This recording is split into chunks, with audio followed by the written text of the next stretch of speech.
o desconhecimento do que prega a palavra de Deus é talvez a responsável pela situação de as pessoas acharem que não existe muita diferença entre bem e mal, luz e trevas, certo e errado, e que no fundo Deus é bonzinho, que no fundo Deus veio trazer a paz para a terra aqui, e está tudo certo, vai passar a mão na cabeça de todo mundo, entendeu? Então as pessoas não conhecem a palavra de Deus e cada um vai tirando as suas próprias conclusões, formando suas próprias conjecturas, conceitos, religiões, opiniões de homens, de pessoas mortais, comuns, ao invés de buscarem na palavra de Deus e apenas na palavra de Deus direcionamento para as suas vidas, direcionamentos e condutas que Deus aprova e as que Deus não aprova, tendo conhecimento disso, do que Deus aprova e que Deus desaprova. Então as pessoas não buscam na palavra de Deus, buscam na religião, buscam nas religiões, né? Cada um faz a sua própria lei, a sua própria religião, se estriba nos seus próprios entendimentos. E isso gera uma série de problemas. Nós vamos dar uma olhadinha como Deus se autodefine, como Jesus se autodefine na realidade, certo? Como a palavra de Deus diz que Ele é, e o que Jesus é, e o que Jesus representa, e o que Jesus Cristo veio fazer aqui na Terra, certo? Vamos dar uma recapitulada na palavra de Deus para ver o que a gente encontra lá. A verdade é a palavra de Deus, né? Não se trata de achismos aqui. Opiniões próprias, pessoais, o que eu acho, deixo de achar, isso não tem importância nenhuma. O que um filósofo acha, o que um religioso, não tem importância nenhuma. Não tem valor salvífico para a alma nenhum. Agora, o que Deus fala, isso tem importância. Isso tem importância. É a única coisa que tem importância. Olha que grave isso aqui. Olha a gravidade do que está escrito aqui. Sabe o que Deus está dizendo aqui? Ele está dizendo textualmente o seguinte: escrevi-lhe as grandezas da minha lei, porém, essas são estimadas como coisa estranha. Olha só o que o ser humano faz. Deus fala: escrevi as grandezas da minha lei, tudo que diz respeito à vida e à salvação e à vida eterna. Porém, essas são vistas e estimadas como coisa estranha. Isso aqui está em Oséias 8:12. Depois dá uma olhadinha lá para conferir. Vamos ver o que a palavra de Deus diz sobre o próprio Deus. Vamos ver o que diz a palavra de Deus, não os achismos. Dizer, não, mas as coisas são assim, assadas, Jesus veio trazer a paz, Deus é amor, essas palhaçadas, né? Para corroborarem coisas erradas que as pessoas fazem, né? Então, olha que está textualmente escrito aí. Jesus está textualmente dizendo para os seus discípulos e a nós: e digo-vos, amigos meus, não temais os que matam o corpo e depois não têm mais o que fazer. Mas eu vos mostrarei a quem deveis temer. Temei aquele que depois de matar, olha só, aquele que depois de matar tem poder para lançar no inferno. Opa, inferno? Ah, não, mas o inferno não existe, né? Lá é encarnação e não sei o quê. Inferno, quer dizer, a pessoa chama Deus de mentiroso, né? Deus está dizendo que tem um inferno e a pessoa chama Deus de mentiroso. Eu não gostaria de estar na pele dessa pessoa, não. Chamar Deus de mentiroso. Cara, essa pessoa é muito doida, né? É louco, completo. Vou continuar lendo aqui. depois de matar, tem o poder para lançar no inferno. Sim, vos digo, a esse temei. Vou ler de novo. Mas eu vos mostrarei a quem deveis temer. Temei aquele que depois de matar, olha só, Deus, depois de matar, tem poder para lançar no inferno. Sim, vos digo, a esse temei, ou seja, temei a Deus. Eu falei no vídeo anterior, né? Considera a bondade e a severidade de Deus. São duas situações completamente opostas. A bondade de Deus por um lado e severidade com os maus. Haverá uma separação, e eu quero frisar bem nesse vídeo essa questão de separação. A maioria dos religiosos desconhece essa palavra de Deus. Os que conhecem acham que podem brincar com essas coisas, que isso é uma brincadeirinha. Mas olha a gravidade disso aqui. Olha a gravidade dessa palavra. Isso aí choca as pessoas, né? Choca as pessoas que não conhecem a palavra de Deus, choca as pessoas, os religiosos, né? As pessoas que passam panos quentes ou panos frios em cima de uma situação, né? Olha o que Jesus está dizendo aqui. Olha o que Jesus está dizendo aqui. Põe isso no teu coração de uma vez por todas. Você que está assistindo esse vídeo, Jesus diz: Cuidais vós que vim trazer paz à terra. Jesus está fazendo uma pergunta. Cuidais vós que vim trazer paz à terra? Não, vos digo, mas antes dissensão. Olha só, cara. Olha para você que não conhece a palavra de Deus, né? Que diz, Jesus veio trazer a paz, paz e amor, Jesus é paz e amor, sabe? Essas palhaçadas que ensinaram você, né? Que as religiões ensinaram, né? Mas a palavra de Deus diz o contrário. Jesus diz, não vos digo a paz, mas antes dissensão. Sabe o que é dissensão?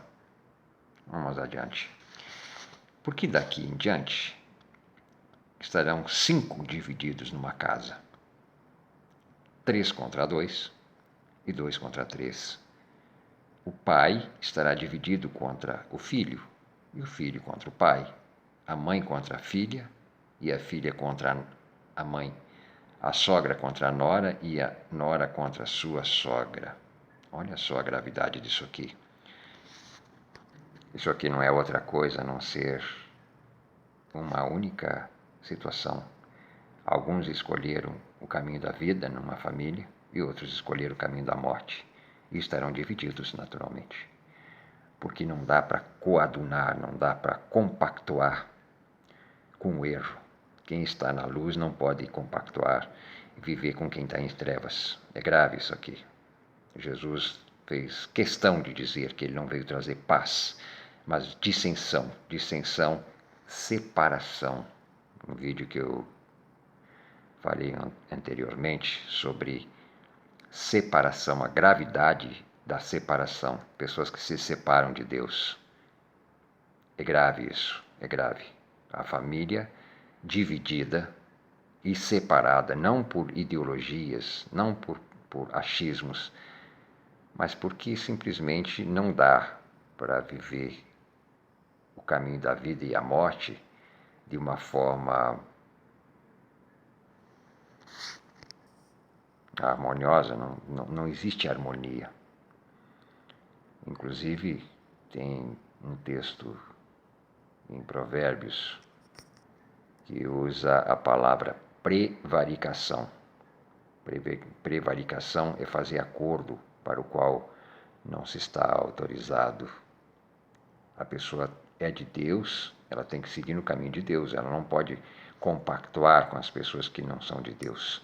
E aí vem a separação dentro de casa, vem a gravidade. A pessoa que segue o caminho de Deus, certo? Ela vai até o fim. Se os familiares quiserem seguir o caminho de Deus, sigam. Deus é claro, é uma escolha pessoal. Não dá para ver uma situação de entrelaçamento. Deus deixa claro que fez separação entre a luz e as trevas, o bem e o mal, o puro do impuro. Há uma separação. grave, isso tem uma separação e que Deus estabeleceu. Olha só o que está escrito. Olha que situação triste aqui. Miqueias 7:6. Porque o filho despreza o pai e a filha se levanta contra sua mãe, a nora contra sua sogra.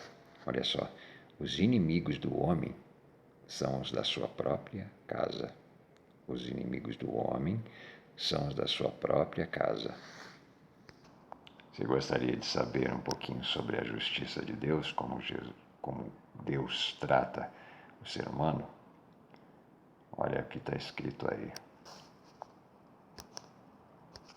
Ezequiel 18:20 está dito exatamente o seguinte: a alma que pecar, essa morrerá.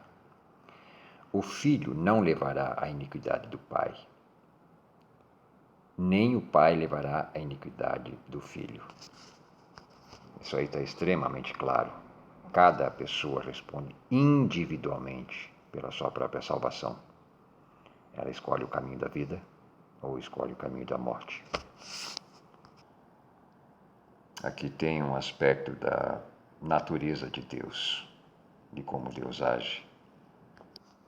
Ezequiel 18:32. Porque não tenho prazer na morte do que morre, diz o Senhor. Deus, portanto, assim diz o Senhor Deus, convertei-vos, pois, e vivei. Parece simples, né? Deus coloca o caminho da vida e da morte e se pressupõe que as pessoas, é claro, ou é óbvio, escolhem o caminho da vida. Infelizmente é o contrário. A maioria esmagadora das pessoas escolhe o caminho da morte deliberadamente. Deliberadamente. Porque as suas obras são más e elas não querem deixar o caminho errado, porque dá algum tipo de lucro, algum tipo de prazer. Lucas, cara, Lucas. Eu não consigo conceber como a pessoa consegue escolher deliberadamente o inferno, cara. Sendo que Deus propõe a vida. Propõe termos, leis, regulamentos que levam à vida. E a pessoa escolhe a morte. Sua vida vai passar rápido. Num abrir e fechar de olhos, passa. Então, o triste é que haverá separação em famílias. O triste é isso, que pessoas que escolheram deliberadamente a morte vão ficar para todo sempre, eternamente separadas de pessoas que às vezes amamos e nos são em extremo caras, familiares que optaram pelo caminho da morte. E não dá para fazer nada. Eu fico triste com isso porque toda família tem casos assim, né? Toda família. É triste isso. A separação eterna é uma coisa triste. A separação a nível humano quanto ao trato dos homens já é difícil. Mas a separação de Deus, quando a pessoa vai para o inferno, quando morrer, é uma coisa terrível e que deveria preocupar as pessoas. Elas deveriam, pelo menos, se perguntar, tomar um pouquinho de vergonha na cara e pegar a palavra de Deus para aprender. E deixar um pouquinho religião do lado, explicações humanas. Por exemplo, esse vídeo que eu estou fazendo aqui. Não dizer não, se eu estou certo ou estou errado, não. Pega a palavra de Deus e vê você mesmo. Você mesmo pegue a palavra de Deus e veja a gravidade de continuar levando uma vida irresponsável, né? Que Deus te abençoe e tenha misericórdia de ti, que te conceda o dom do arrependimento enquanto é tempo, enquanto ainda é tempo. Em nome de Jesus Cristo. Amém.